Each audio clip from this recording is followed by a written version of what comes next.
I guess we shall start now. So once again, a very good evening to all, and thank you so much for joining today. It is my pleasure to welcome you all to our 60th session of Gyaniki Tech Talks.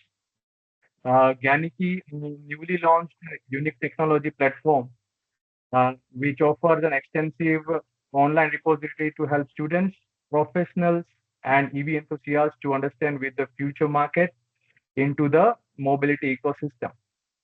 The gyaniki database also covers manufacturers, suppliers, technology, and players in the mobility sector, including electric and autonomous technology, ADAS, connected and shared mobility. Additionally, Gyaniki provides comprehensive training programs across various mobility domains. Our new platform includes sections specifically designed for electric vehicles and future mobility enthusiasts, offering a wealth of information aligned with the industry standards. And I'm truly honored to introduce our distinguished guest speaker for today, a highly respected figure in field of automotive and skilling development sector, Mr. Arindam Lahiri, sir. Mr. Arindam Lahiri, Chief Executive Officer of Automotive Skills Development Council, ASDC, a passionate professional with career spanning more than 3 decades. The initial decade was spent in manufacturing sector, followed by 2 decades of experience across all domains of education and training. He started his career with Maruti Udyog, received global exposure at Honeywell, USA, and had an entrepreneurial stint as a director and co-founder at Career Launcher India, now known as CL Educate. His last assignment was with Education Division of HT Media Limited. He is also is currently on the advisory board for the startups, educational institutions, and the policy review committees for various state and central government ministries. Mr. Lahiri has done his bachelor's in mechanical engineering from Jadavpur University and completed his postgraduate diploma in marketing and operations from IIM Lucknow. Today, he will be sharing his insights on demand for the skilled workforce in EV industry. This experience and experiments make them uniquely qualified to address this subject. And I have no doubt that we will all leave here today with a deeper understanding and a greater appreciation for it. Please join me in giving a warm welcome to Mr. Arindam Lahiri, sir. Thank you so much, sir, for taking out your time today, and we are really honored to have you, sir, today. I'll just brief the agenda also. So we will have Arindam sir's views and his presentation on the demand for the skilled workforce. And I would request all the participants to please mute your mic and the camera. You can also, if you have question, you can please type it into our chat box. Sir, we also have received a few questions already with our registration forms. So we will also take it up in last. So once your session is done, we will go ahead with the question and answer session. And sir, this video will be also published on the YouTube by next week. So if anyone missing it or not able to join it, joining it today or not able to finish it today, just don't worry. We will have it on YouTube also. I thank you so much, everyone, once again. Sir, it's over to you. Thank you so much. Thank you so much. You can start. Thank you. Thank you, Manas, and thank you this entire platform of Gyaniki. This is my second session, maybe in a gap of about a year or a year and a half. It's always exciting to see a lot of very seasoned professional also being part of this platform. And I thank them for taking time out to be part of this particular session. I understand that there are quite a few younger professionals who are looking at this domain very closely and very passionate already about this domain are also part of this particular session.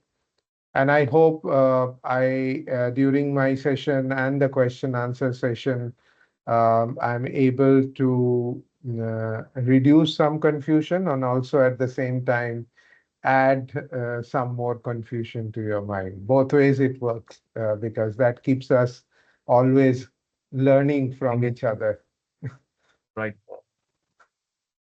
So, I'll just share a quick presentation. So while the presentation, of course, I'll share some of my thoughts, but I'm really looking forward to a more engaging question answer session because that's probably what makes it more interesting every time back on this platform.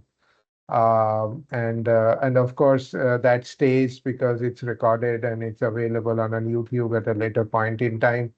So hopefully more and more people will benefit from that essentially.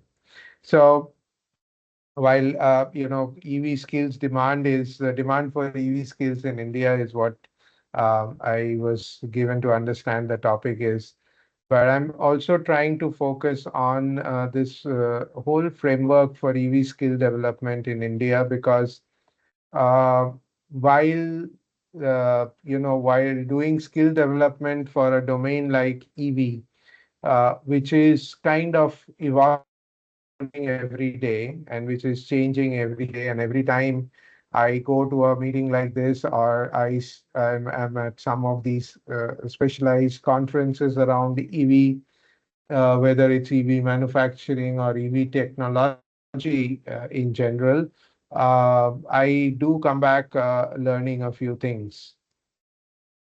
So uh, I will not spend much time on the ASDC mission and vision. Probably most of you are aware of it. We are promoted by ACMA, SIAM, and FADA, and the three ministries, relevant ministries related to skills, heavy industries, and road transport and highways. Now, if I look at the broad importance of skill development for the EV industry, I would like to kind of, this is a very interesting chart which was kind of created by in from one of the reports in that Alliance for Energy Efficient Economy they had created, which I find very useful to summarize what are the challenges. So I would start with the point on the right, which is change in technology as the first uh, big challenge because the deployment of EVs alters the entire automotive value chain, requiring new strategies and new courses. So while there is a broad field called EV, but even a broader field of new energy vehicles, or as is popular in China, they call it NEVs, which encompasses even a larger mass of technology options, and therefore NEV skills. If I were to talk about, it becomes completely a complex subject as the technology keeps evolving. Uh, there are challenges in scaling up in the EV industry. It's a kind of a chicken and egg story. Uh, do you have enough skilled manpower? The question is, do you need that many manpower right away, or would it wait till the scaling up happens? Now, there are challenges in terms of the entire EV value chain, and there is a shortage of skill sets. And especially if I look at, we are, this is a very unique technology, and probably today more technologies are like that, that we are deploying technologies as we are developing technologies. And I think one of the best examples that I've seen in this is the COVID vaccination, actually. When we grew up, we were told that to develop a new vaccine, it requires a time span of about 10 years before it can be deployed because there are a series of tests that one will have to do, and the technology has to be stable, and then the manufacturing will happen, when it happens, manufacturing at scale happens, we need to test that again and before we actually start deploying it. But we saw what happened in COVID, 1.5 years. I think we were all queuing up to get our vaccinations done. And the vaccination was getting developed as we were implementing vaccination. So it does have a flip side, but it also is that the market today is like that, that we have to learn and implement at the same time. We can't just say that let's learn only after the technology stabilizes. No, that can't happen in today's context. We have to address the fear of change. A lot of people don't necessarily come into the EV space because they say whether lithium ion batteries will stay, will there be a new technology? What about hydrogen? What about fuel cell? What about aluminum technology in battery? So it's a byproduct of this rapidly changing technology. I think, as I said, the first point I took was in terms of changes in technology, but addressing the fears of changes is due to the rapid change of in technology. Now, training is very important because it impacts both productivity and quality. But at this point in time, definitely productivity is a key concern because trained employees can only enhance the productivity of the EV industry. And if you improve the productivity, you can reduce the cost of production. And if you reduce the cost of production, you can get a greater adoption. So it's kind of cyclical in nature. And therefore, that's very important. And finally, of course, there is a need for large-scale, cost-effective training. As I was saying, productivity and quality, improvement in quality, leading to reduction in cost, leading to greater adoption of the technology, and leading to again greater productivity and better quality. But the challenge is how do you do large scale cost effective training because you don't have enough training infrastructure, both hardware, which is the hard infrastructure, the physical infrastructure, and software, which is basically the content which keeps up with this change, the quality of trainers. These are very important elements in terms of the whole skill development. So, which is why the skill development landscape is kind of slightly complex, more complex. These points I talked about, which are the importance, are also challenges to skill development. So while there is rapid technological change, the industry have created the need for new skills because as new technologies get adopted, we have the need for new skills. We have challenges in scaling up that I was talking about. We have the need for large-scale, cost-effective skill training, which is again a big challenge because we don't have enough capacity. Whenever we go out and want to provide training, after we've prepared a curriculum and a content, the challenge is where do we do this training? Who are the trainers? We are struggling. We need more trainers. But people who understand this are not in the training ecosystem. They are available only in the design, manufacturing, service ecosystems, which is the line functions essentially. Support function like training, it becomes a big challenge. Untrained employees have an impact on productivity. Upskilling of employees are required to counter their fear of job losses. A lot of multi-brand garages that we talk to, or independent garages or independent aftermarket that we talk to, a lot of mechanics also say that we are seeing increase in electric vehicles. Does that necessarily mean that we will lose our livelihood in future?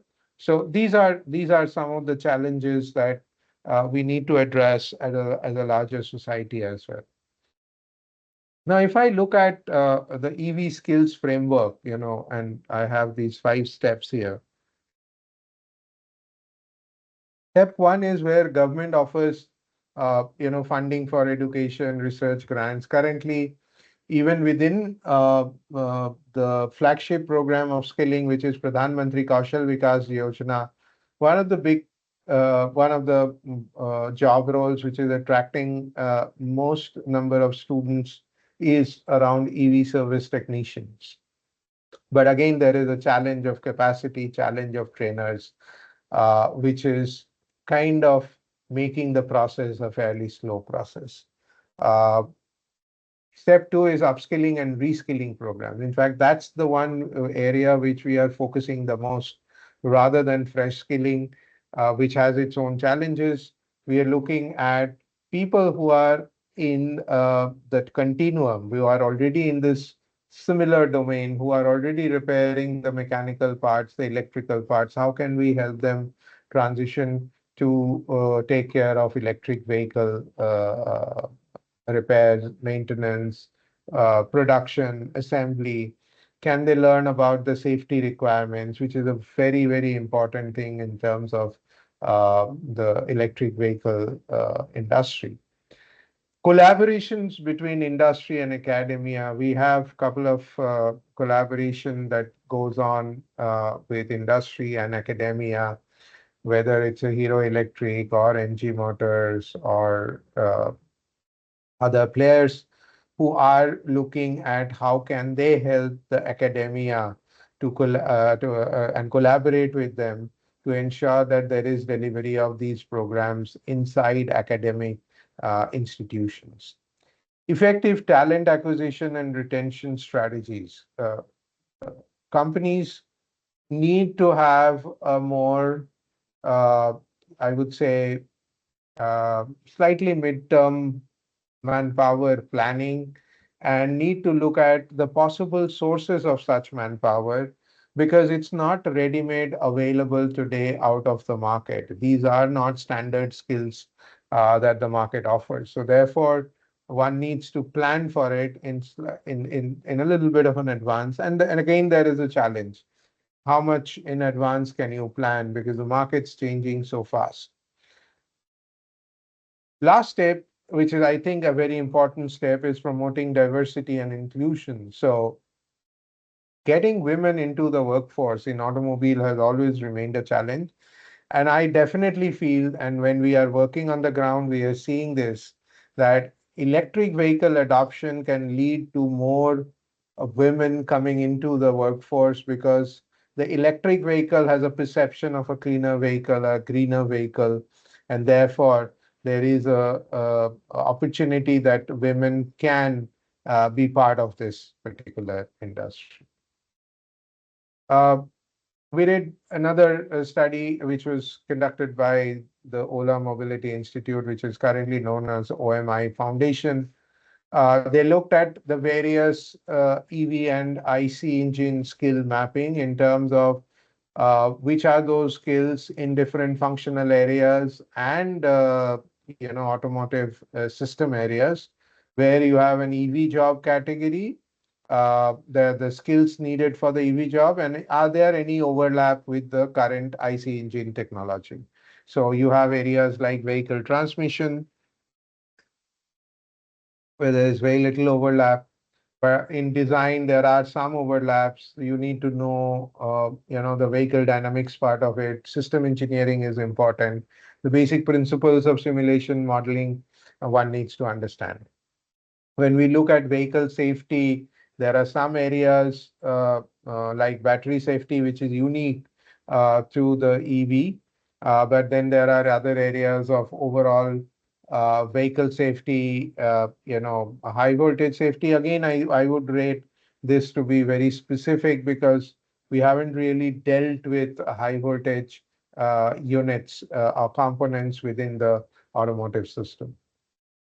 So if I look at in-demand skills in EV, I would club them under broad uh, these 5 areas.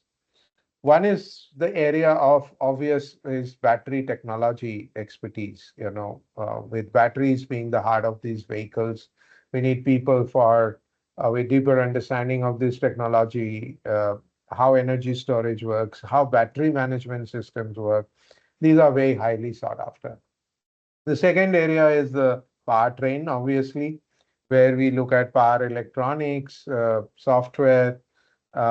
We need people knowing motors. So there is crucial role that they play in design, development, and optimizing the systems which power these electric vehicles. Then comes the area of charging infrastructure, because charging infrastructure becomes very important. How do we charge these vehicles? Rapid charging, I mean DC charging, normal household charging. How do we use some of these? How do we uh, reach out to places where these vehicles are? What are the best ways to kind of uh, where best places, best locations? So a lot of optimization skills is required, and planning skills are required in terms of creating charging infrastructure specialists. Um, Even if you were to look at the battery swapping as a process instead of charging infrastructure, you would need where do you place these battery swapping stations? How do you ensure the volume being available? So it's a classic, OR problem one needs to address and plug in the gaps. Vehicles are being sold, understand the geography where the vehicles are getting sold, what population, what kind of charging infrastructure will be required. It might be very easy to create some charging infrastructure in some big cities, but are there vehicles which are getting sold for certain use cases in tier two, tier three cities? How do you deal with those charging infrastructure? How do you do intercity transportations? How do you support charging infrastructure, etc.? Then the area of data analytics and artificial intelligence, of course, these are become horizontal skills, but even in EV, I think there's a huge need for data analytics. How is the charging behavior of certain user? Uh, can I help them uh, with certain predictive charging, predictive servicing, software upgradations, over-the-air updates, etc., etc. Finally, I think there's a very important area of regulatory compliance and policy experts, because this is a role which is um, not a pure technical role, but a person only with certain amount of technical understanding will be able to make a genuine difference in the area of policy making and regulations. And this is going to become very important. We don't understand this requirement much in the IC engine panorama. The reason being, it's been a technology which has been there for 100 years, regularly been in use. But they also had this requirement when initially, things were getting designed, regulations were being made, standards were being created. Today, we have a lot of such needs in that area of regulatory compliance and policy experts. Just to give you some examples from what we are doing in the domain of, course curriculum, we have about 8. We have added a few more short-term courses for colleges to plug in their curriculum. Their regular BTech curriculum, they can take some of the shorter 60-hour duration programs that they can plug in today, and they can take those courses as electives and offer them to their students. We've had training of trainers. Our first training of trainer, we had to seek international support, where we created about 30 odd master trainers. This was with one of the vocational training college. based in Wales, UK. We have this beautiful short program to have a basic understanding on hybrid technology, which has been created by Toyota, and over 35,000 people have actually gone through the program over a period of time. There are different partners that we work with on either academic institution, undergraduate program, uh, uh, you know, short-term programs, reskilling, upskilling programs, high voltage safety programs, fire safety programs, uh, test engineer, design engineer, planning and control systems engineering. So various different areas of engagement with various training partners. One of the first programs for which we were kind of recognized through an award was done with the support of funding from World Bank, where we looked at women to be used for EV service technician. Currently, we do a large program with the support of Hero Motocorp for EV service technician, also along with a few other courses. And these are only for women, only for women. For aftermarket, we did for three-wheeler segment, we did a 30-hour program in one geography. We did more than 300 technicians training, and we are constantly looking at many such training. In fact, one more training that we have done very recently in Orissa is around a mobile van going to the rural markets and upskilling the current two-wheeler mechanics on EVs as well. We've done this training on EVs at the Kakinada Smart City, looking at candidates for EV service technician and charging station attendant. This is one of the flagship programs with support from the German Federation and the Ministry of Heavy Industries. We looked at more than 300 plus key officials, right from the top most management to the ground staff, the people like firefighters, drivers, conductors, on emergency response for electric bus fires and some of the best practices. So what I'll do is I'll stop here as of now.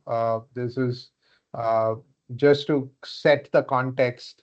And I know that there are very specific questions that many of you may have. And I can already see that there are questions in the chat. And please go ahead, post your questions. I'll be very happy to take this. What I want to end by saying in this particular piece of the session is that, having come from a supply chain background, I see this as a typical supply chain issue in the EV market. One is the material supply chain issue, because you don't have enough suppliers to supply the right kind of materials that you are looking to make that electric vehicle. The second supply chain issue is you don't have the right kind of manpower uh, to be supplied for you to make the right kind of vehicles. You need the manpower for the entire value chain, right from designers to mechanics, even drivers need to be educated on how to drive electric vehicles. So it's a large task at hand. I know that we are trying to shorten that time period as an entire ecosystem. Uh, all of these takes time, but we need to be innovative. We have the support of technology today, and we can probably come out with solutions. And one of my interest for coming in for these sessions is also to hear from some of you as to some of the ideas that you may have, no matter how outright or outrageous it might seem, at this point in time, but it's quite worthwhile to be able to have discussions on it. I'll stop here. Over to you. Back to you, Manas, for moderation. Thank you so much, sir. It was a really good information. अ, मेरा जी एक Rajesh question है जी। Sir. हाँ जी। Sir मैं आपके जो है ASDC में जो आपने कोर्स किया, नॉमिनेट किया, इलेक्ट्रिकल व्हीकल सर्विस टेक्नीशियन की बात की आपने, तो इसका मैंने काफ़ी असेसमेंट किया और करीब 1000 स्टूडेंट्स को मैंने देखा भी, एडजस्ट किया। तो फील्ड में जो ग्राउंड में की सिचुएशन ये है कि आपके पास जो टीपी को जो आपने अपॉइंट्स किया उनके पास ट्रेनर्स हैं ही नहीं, और quality of training very poor, training हुई नहीं, प्रॉपरली ट्रेनिंग नहीं हुई। मैं किसी का नाम नहीं लूंगा, किसी का ब्लेम नहीं करूंगा, लेकिन ये ग्राउंड सिचुएशन है। मैं मास्टर ट्रेनर हूँ, टिस मुंबई का भी, ये ग्रेजुएट्स प्रोग्राम में करता हूँ, लखनऊ बेस हूँ, और कई कारपोरेट्स के लिए मैं ट्रेनिंग इंप्लीमेंट करता हूँ। आगरा में मैंने कही कि कभी टेक्नीशियंस की। तो जो एएसडीसी के ये प्रोग्राम चल रहे हैं पीएम केवाई के, ये इसके लिए आपको पॉलिसी में बहुत चेंज करना होगा। सबसे पहले तो आपको अपने ट्रेनिंग का पूल इकट्ठा करना होगा। 10,000 रुपए का ट्रेनर्स वो लोग अपने रिश्तेदार को अपॉइंट कर लेते हैं, ट्रेनर दिखा देते हैं, टीओटी पास करा देते हैं। वो जो वो क्या डिलीवर करेंगे, बीएमएस के बारे में, बैटरी के बारे में, चार्जिंग के बारे में, ये कैपेसिटी आपको डेवलप करनी पड़ेगी। अपने एएसडी सेक्टर काउंसिल को अपने ट्रेनर्स अपॉइंट करने होंगे, और उनको जो है साइट पे ट्रेनिंग के लिए या ऑनलाइन या ऑफलाइन किसी तरह भेजना होगा। तो ये रिस्पॉन्सिबिलिटी एसडीसी को लेनी पड़ेगी, तभी ट्रेनिंग इंडिया में पॉसिबल है। Otherwise PM KY is a failure. मैं 7 सेक्टर काउंसिल में मास्टर एसेसर हूं, मैंने देखा है टोटल फेलोर ये सिस्टम है। और अभी इसको बड़े स्केल पे ले आना है तो आपको ये पॉलिसी में चेंज करना होगा। टीपी के भरोसे मत छोड़िए, टीपी तो So कबाड़ की तरह। larger, no, I know that what you are saying is a genuine problem, and this is exactly what I was saying. That the biggest challenge is, आप तो सिर्फ ट्रेनर की प्रॉब्लम बता रहे हैं, मैं तो बता रहा हूँ कि ट्रेनर का भी प्रॉब्लम है, ट्रेनिंग सेंटर का भी प्रॉब्लम है, बिकॉज ये सर, ट्रेनिंग सेंटर में भी कुछ नहीं होता है कई बार, which is required to ensure that there is the right kind of a training that is available.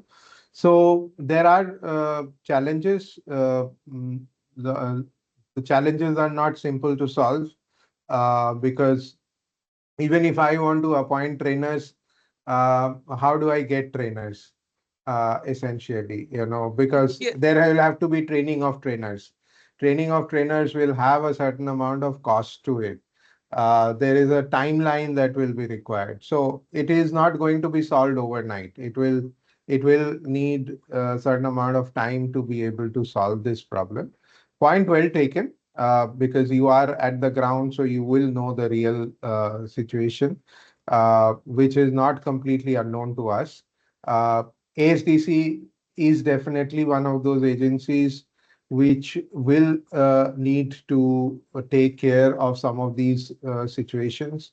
We are trying to build some dedicated centers with the help of OEMs or with colleges where there is funding support available, so that we can actually then train the trainers in those locations and not rely only on the government system. Essentially, government system obviously is trying to plug a certain amount of effort, but finally जो system काम करेगा वो system non governmental system ही काम करेगा, which will be a ongoing system. आज के date में अगर आप देखेंगे तो अगर two wheeler mechanic, four wheeler mechanic in IC engine आपको दिखाना है, और some of the best trainers training locations अगर आपको देखना होगा, तो वो प्राइवेट सेक्टर में ही अवेलेबल है, which is with the industry. Whether it's a Bosch center, whether it's an SKF center, we work with many of those centers, which is in the IC engine area. Similarly, our effort is to develop these centers for EV specifically. PMKVY initiatives are kind of a stopgap. It is better than nothing, but it's falls short of expectation in today's context. नहीं sir, में एक solution है इसका। बताइए। हाँ, solution है, अगर आप मतलब इजाजत दें तो मैं बताता हूँ कि जो देखिए फ्रेश इंजीनियर्स निकलते हैं इंजीनियरिंग कॉलेज से या आपकी यूनिवर्सिटी में, या चूंकि मैं लखनऊ यूनिवर्सिटी में भी प्रोफेसर हूँ, तो वो जो है उनको ईवी इंडस्ट्री का एक्सपीरियंस नहीं होता है। उनको बीएमएस में टेक्नोलॉजी डेवलप कैसे करनी है, क्या करना है, उनको आइडिया नहीं होता है। तो इसके लिए आपको स्पेसिफिक जो कंपोनेंट्स के ट्रेंड लोग हैं इंडस्ट्री में हैं अवेलेबल, कम से कम 10-15 ईयर्स के सीनियर्स लोग हैं उनको आपको फाइंड आउट करना होगा, वो मिल जाते हैं, ऐसा नहीं है। लेकिन वो क्या है कि किसी ट्रेनिंग सेंटर के आके यहाँ जॉब नहीं करने नहीं आएंगे, 10,000 20,000 की जॉब के लिए नहीं आएंगे। उनको पर आवर बेसिस पे इस तरह से आपको स्पेशलाइज जो कंटेंट देना होगा वो डिलीवर करेंगे, ऑनलाइन बोर्ड में कर दें। अभी मैंने आगरा में किया, फिरोजाबाद में किया, मैकेनिक्स का ट्रेनिंग प्रोग्राम्स किया, एक लिफ्ट गार्ड बैटरी ने स्पॉन्सर किया था। मैंने देखा क्यूपी पढ़ा रहे हैं, नॉस पढ़ा रहे हैं, उससे मैकेनिक को समझ में नहीं आया। मैंने सिंपल जो होता है आपके जो वो खड़ा है ईवी पे बैटरी, उसको मोटर को खोल रहा है, देख रहा है सेंसर की, उसकी छोटी छोटी वीडियो क्लिप्स होती हैं, वो मैंने दिखाई, तो उनको उससे बहुत अच्छा क्लियर अच्छा रिजल्ट रिस्पॉन्स आया। ये Very good. चीज को इम्प्लीमेंट करना होगा सर। ठीक है, ठीक है, okay, yes Manas. Yeah, thank you, Rajesh ji. And yes, the point well taken. We are also, helping out many institutes with ASDC. Also, we are taking those efforts. Sir, then in your presentation, some of the questions are already taken, like what particular skill sets are required and where it is required. Now we have few more questions here in chat, and then I will take the question which I also received directly. So there is one question from Mr. Arpan. He says that uh, how do you get this demand from the various startups and the OEM? Is there any particular form of requirement? Say the leadership training at one set, the blue collar jobs are one set, and the requirement from startup. And talking to the startups, it's like everyone needs to know everything. So that is also the point. So what are the demands coming from these various industries? So startup, MSMEs, and OEMs.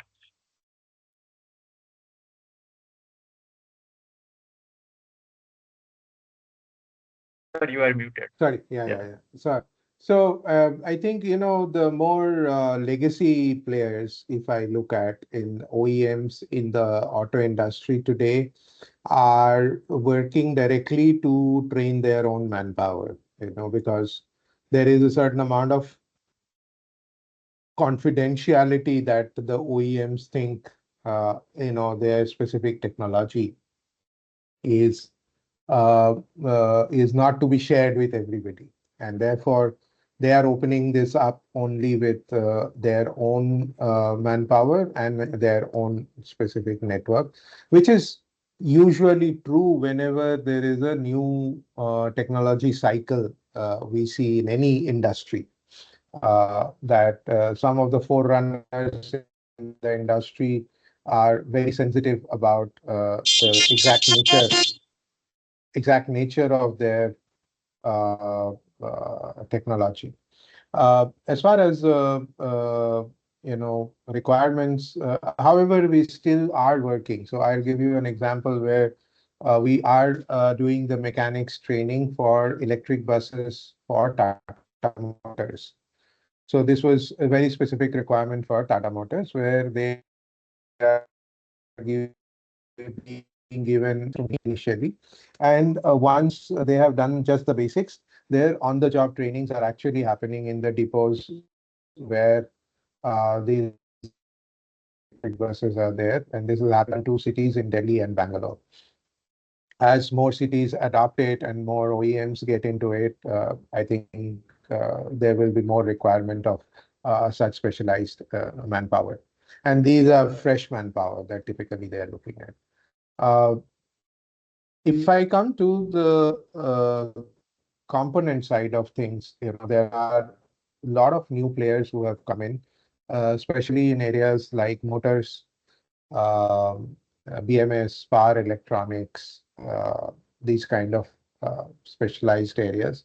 A lot of legacy players are also getting into uh, even mechanical or basic electrical parts, which are also required in an electric vehicle as well. So there is a large number of such players. Now, if I look at their requirements is largely process driven. So there is a lot of requirement on the electronic side, on the PCB side, for instance, right from PCB design, engineering graduates to populating the PCB, that kind of a manufacturing operation, testing, all of these areas.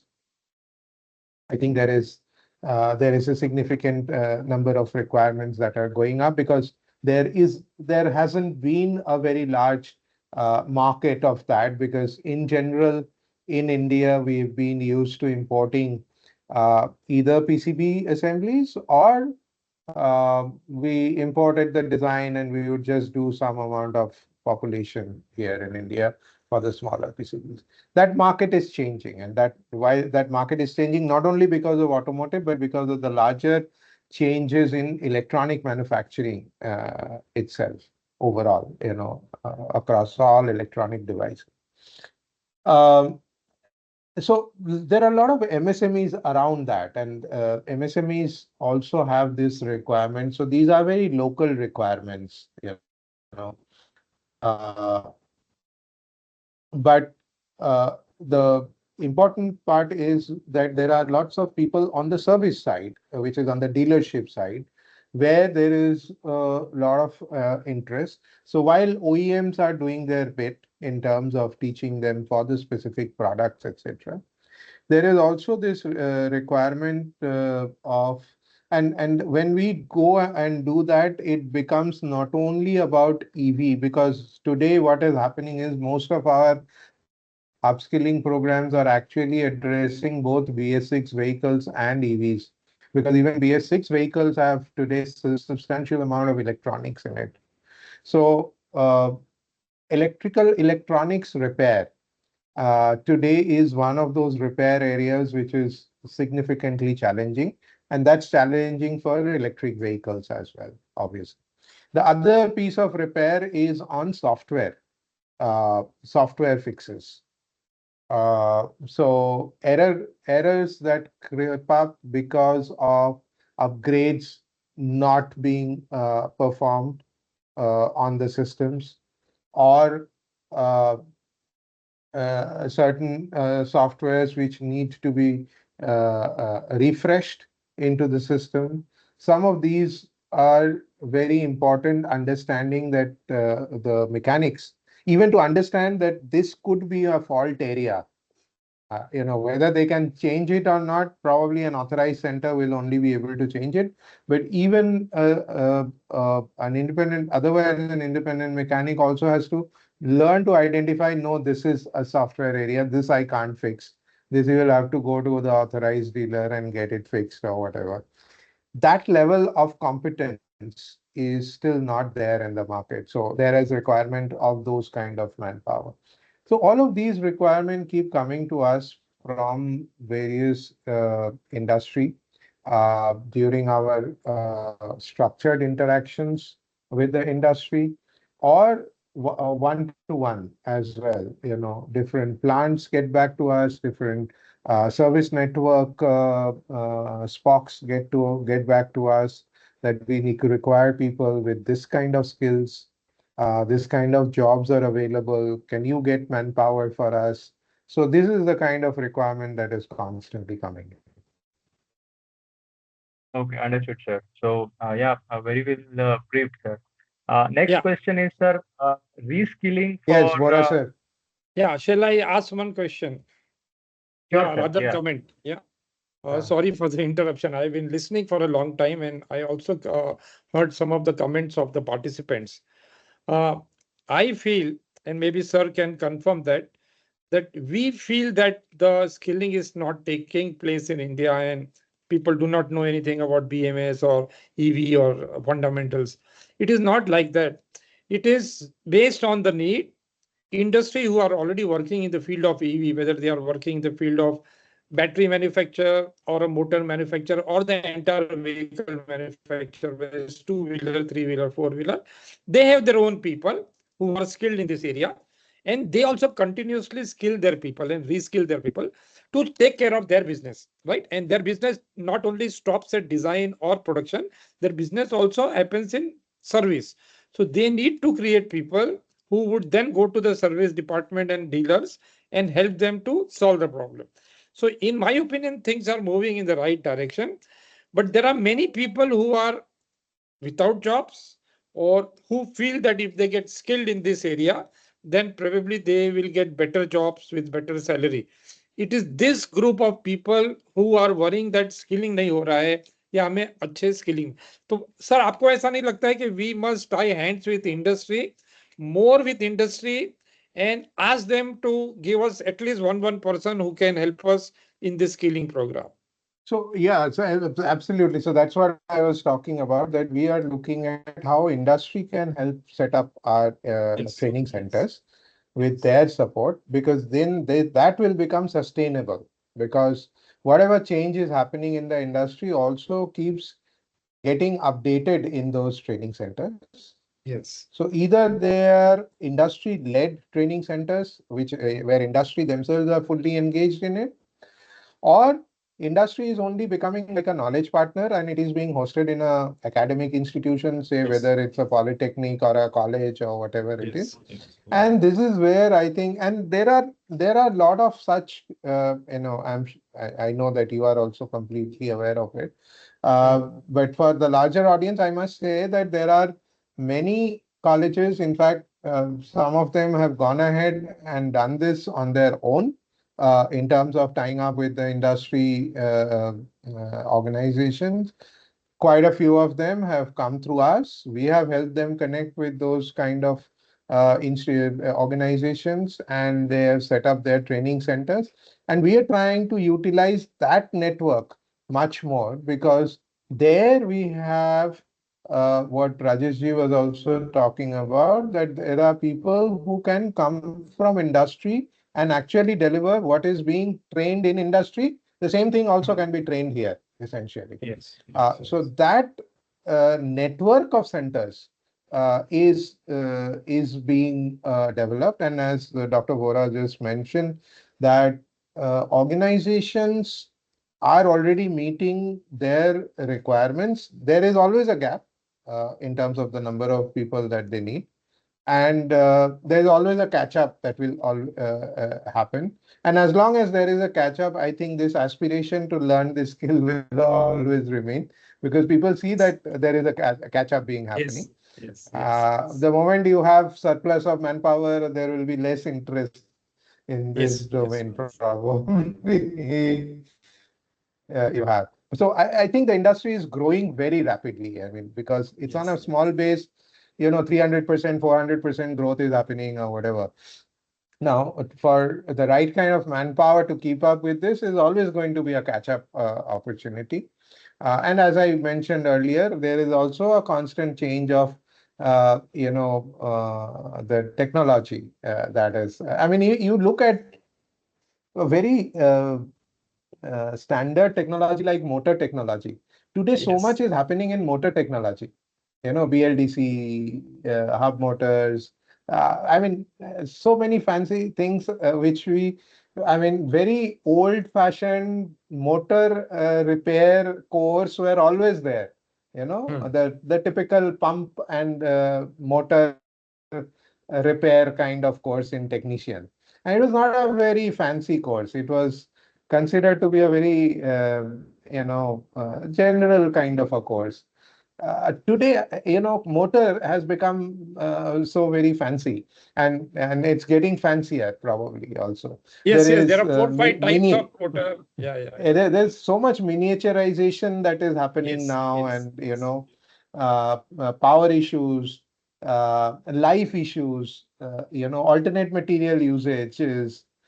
So many different things are happening on this space. So these will continue to happen, and it's a good thing that it is happening, actually. Yes. Good. And ASDC has been doing a very good job. A lot of industries have joined hands with ASDC, BYD, then this Hero, Volvo Eicher, MG. so many MG Motors, so many of them have joined hands. And similarly, now I'm seeing a lot of academic institutions also joining hands. I see more than 10 academic institutions with whom you have signed MOU, and now there is a big queue. So I'm sure, I think this industry and academia matching can be done through ASDC. Since now both the groups, it would be a very good idea to match them together. In fact, interestingly, many of these are very keen to start with a EV lab in their setup, and this is where we are kind of helping them connect and putting up the EV lab. And some of them are coming up, have come up already, and they are doing quite well, quite well. Yes, yes. Thank you, Varad, sir. Sir, so we'll take few more questions. So I would also suggest, sir, if Arindam sir and anyone, there are many experts today who has joined. They can give their opinion also. Arindam sir, for you, there is one question from Mr. Amitosh Gautam. He is like, I mean, again, it's a requirement. So how can existing course curriculum can be modified to meet the needs of a transition who are already employed, in auto clusters or MSME, or rather reskilling which you already discussed. So it is required, I mean, for all the sectors rather, but specifically for the MSMEs, which is very crucial right now. Hmm. No, so there could be very short-term programs based on the specific module requirement and interest of people, and probably aligning it to their current area of technology. So if somebody is coming in and wanting to focus on electronic, then that module, that short module, will have to be focused on electronics. Some module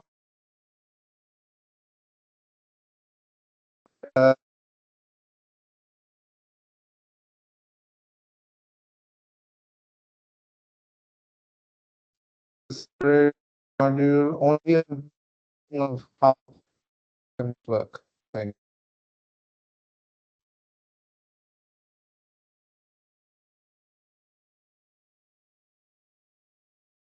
Be 30, 40 of learning at best with learning. So, for instance, I'll tell that if somebody is very interested to understand the hybrid vehicle technology, they can take a free course on our website. If somebody wants to mechanics, I mean, how these charging stations operate. We have a charging station partner, Boltarth, who has put their content on our learning platform, and it's available for free again. So these are free resources which can start as a basic, building blocks. And depending on further interest, there could be more custom designed programs which could take them to that level, essentially. Right. Thank you so much for answering that question. From participants, anyone would like to ask questions here also?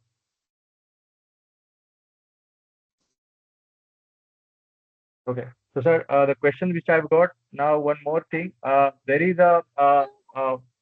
you already discussed though, there is a fear of losing job if they are in, particular domain. For example, if they are experts in engine testing, let's say. Now, how do we, address that kind of challenge? So again, all the companies or OEMs are, uh, reskilling or already. I mean, they always do that. They try to skill up their employees. But now, considering this as a technology shift, I would say, how it is, can be taken ahead for the reskilling in terms of their existing skill set, and they need to shift from one to another. Yeah, so first and foremost, let me tell you that engines are not going to go away any soon. I mean, they will be there. So if somebody is in a test and you're doing good, you don't necessarily need to. But it's the growth rate which will slow down in that area, because and engines have a wider application beyond automotive applications also. Um Now, but if you want to make that transition, for instance, if you are in engine testing, one of the core skills is, of course, you know about IC engines. other area that you know is about the testing principles. And if you know the testing principles, there will be testing requirement. Today, there is a big challenge of battery testing. So there could be aligned areas of testing that you could get into within a hybrid, within an electric vehicle. And within electric vehicle, there is also a hybrid electric vehicle where there will be a requirement of somebody who understands engine as well as battery. And if you want to pick up battery also as an additional skill, you will be one of the most sought after guys in the HEV domain, essentially, because that's one area where I constantly keep hearing from all the major manufacturers. I mean, the Japanese are typically the ones who are very sold on the HEV. And everybody, including employers that I meet from Japan, keep saying that we are really, really struggling to get hybrid guys, people who understand how hybrid vehicle operates. There is apparently now some discussions that some people are working on hybrid electric vehicle technology for two-wheelers also. And given the fact that we've now got a CNG two-wheeler, I obviously can't discount that a HEV two-wheeler can also come into the market, and maybe an HEV three-wheeler also. So I don't know really. I mean, it probably, if it makes sense in the market, it will be a viable product essentially. So Right. so if HEV is and HEV is going to be there for quite a while again. I mean, as you transition into a fully battery electric vehicle technology. So two points just to summarize. Engine testing, even if you know, I mean, if you have something to do with engine, you don't have to worry that from tomorrow there will be no requirement of engine. There is going to be requirement of engine. The growth will slow down over a period of time, hopefully as BVs and HEVs take place. And as long as HEVs is there, engine is going to be there. I think you can learn something on the allied area, or if you are in a testing skill area, you can learn about maybe battery testing, you can learn about motor testing, whatever. I mean, whichever area you want to kind of pick up your skills on. Right, sir. So I would now take few of more questions we have got in our chat. So, sir, there are questions like, uh, what are the best suitable skills for women or women entrepreneurs? Women today can actually do any job. I mean, I can't really say that this job is better or that job is better, because today, one of the challenges of industries like ours had traditionally or conventionally had been that there was some amount of heavy lifting that was there. But today, the technology allows the machines to do all the heavy lifting. So there isn't, I mean, even if you are working in an IC engine environment, you really don't have to do any major heavy lifting, in terms of the solutioning. So women can work in any area. We find all, I mean, I'll just give I mean, though it's not specific to EV, in the national skills competition, that is India Skills, the top 3 positions for a skill like welding was all won by women. Okay. So, uh, and welding is something which most people would normally not think that women are very good at. Actually, women are very good in welding. Okay. And if you look at electric vehicles, entire electronic side, there is a very strong bias of employers to employ women actually. So everybody wants to do, women workforce, because women are very good with electronics assembly. Most electronic assembly manufacturing plants employ close to 100% women. Women are very good in design. Their understanding of aesthetics, which is a very key component of any design, even engineering design, is something which women are very good at. So I can go on and on. I can only tell you that any area is a good area for women to get into. Great, sir. I hope, ma'am, your question got answered by Arindam. Uh, uh, Sir, you truly said, rightly said that women can do anything, and now then there is a need of, the women can design a good BMS in that aspect because they have to do multiple things. Sir, next question is like, that is a question, but directly or indirectly related to the skilling only. Is there a need for a skilling while giving a driving license for electric vehicles also now? Because the driving is one thing where people think that it's a ordinary, or you can say the same vehicle which they are driving today. But in terms of when electrical, or you can say electronic system are increasing, and when there was a senses, there was the abrupt sound from the engine or something else, you can easily understand that okay, something has gone wrong. So even the user or the rider, a driver is not from any of the engineering field, but they can also identify there is an issue. Now, in same terms, the process of the licensing, driving license process should also include some kind of skilling or the learning into their procedure.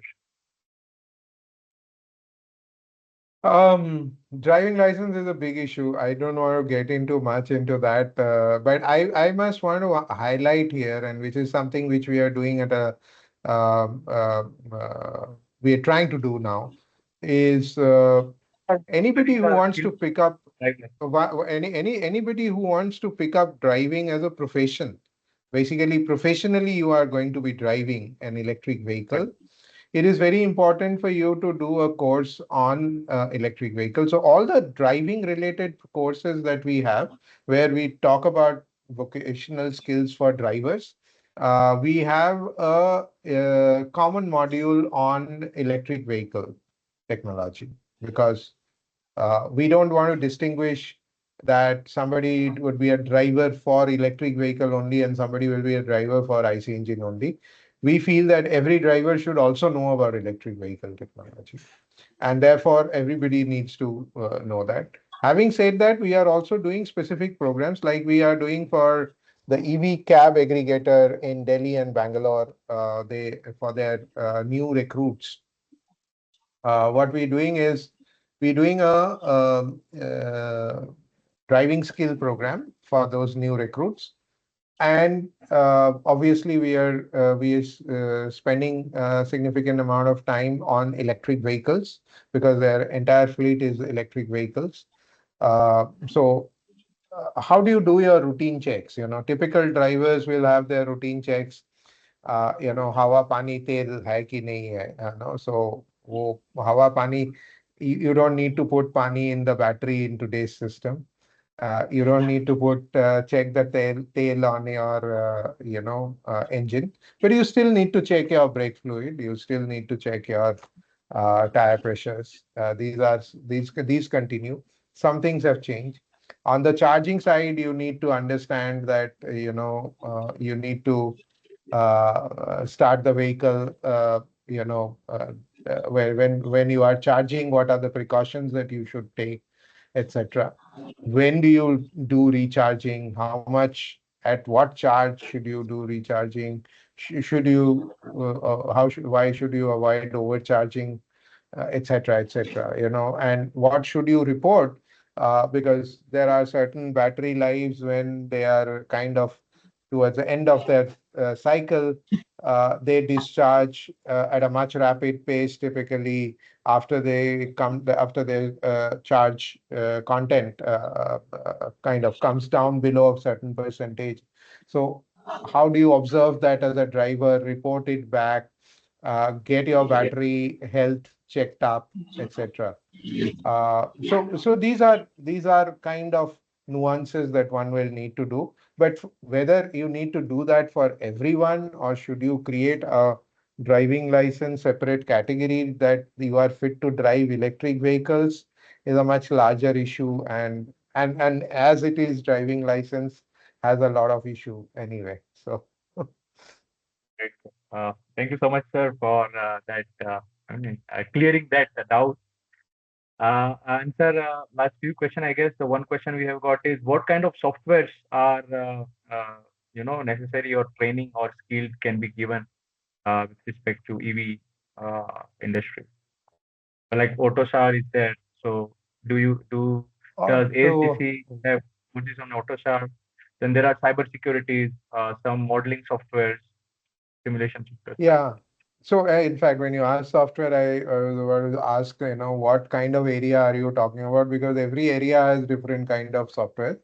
AutoSAR, we definitely have a course because it's a specialized platform that one needs to understand, the automotive software architecture platform. We do have courses around connected vehicles, which includes modules on cybersecurity. So there are courses on cybersecurity. There are courses on data analytics, which will involve certain softwares.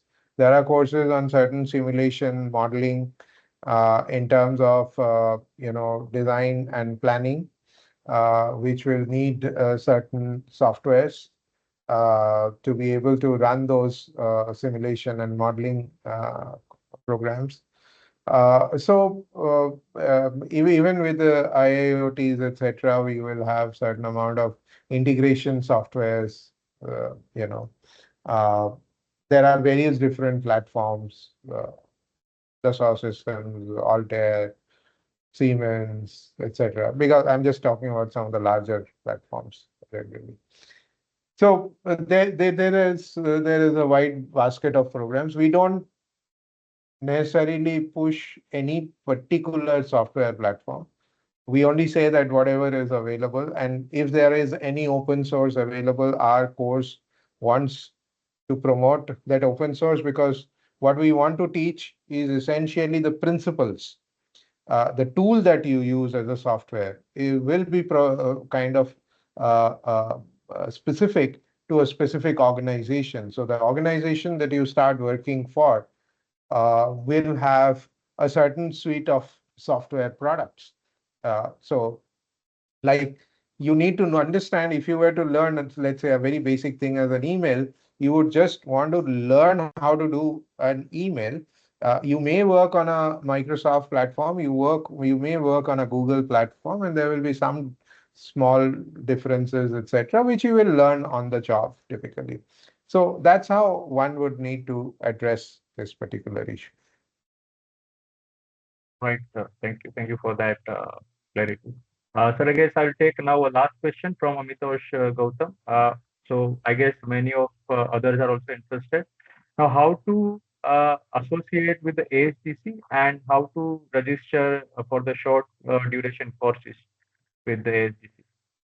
So you can just go to our website. There is a contact us page. You can just put in a request of whatever you are looking for. It will automatically get routed to the concerned person in the team, and they will get in touch with you to ensure that they are able to connect you to a uh, locally available, whatever region you belong to, and whatever specific course that you are looking at or specific service you are looking at, will be connected to you, and then you can take it forward. Otherwise, always feel free to reach out to me directly if you need to.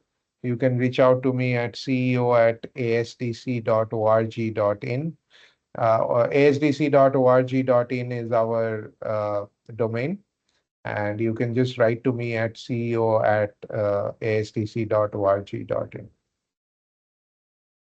Right, sir. Thank you so much for that uh, answer. Yeah. So the email ID is there in the chat also.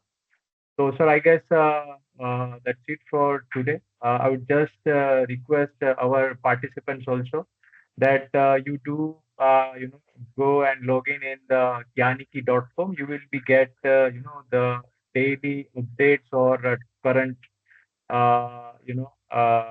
trends, or you can say what's happening in the EV industry particularly. And sir, for the token of appreciation and for your valuable time, would like to offer the Gyaniki 1 year subscription at from our side and free of cost. So that also gives you fair idea what we are doing, and your valuable time and inputs are also it will be very helpful for us for your suggestions to improvise there also. So I'll create a login for you, and we'll send the details for that as well. Thank you. Uh, Look forward. think that we will come up with more exciting sessions like this uh, uh, very soon. And yeah, thank you so much once again, sir, for your valuable time. Thank you. Thank you. It's been a pleasure to be back on the platform. Look forward. Yes, yes. Thank you so much, sir. Thank you once again. Okay, thank you very much. Have a great Sunday, and have a nice time. Thank you. Good night, all. Thank you.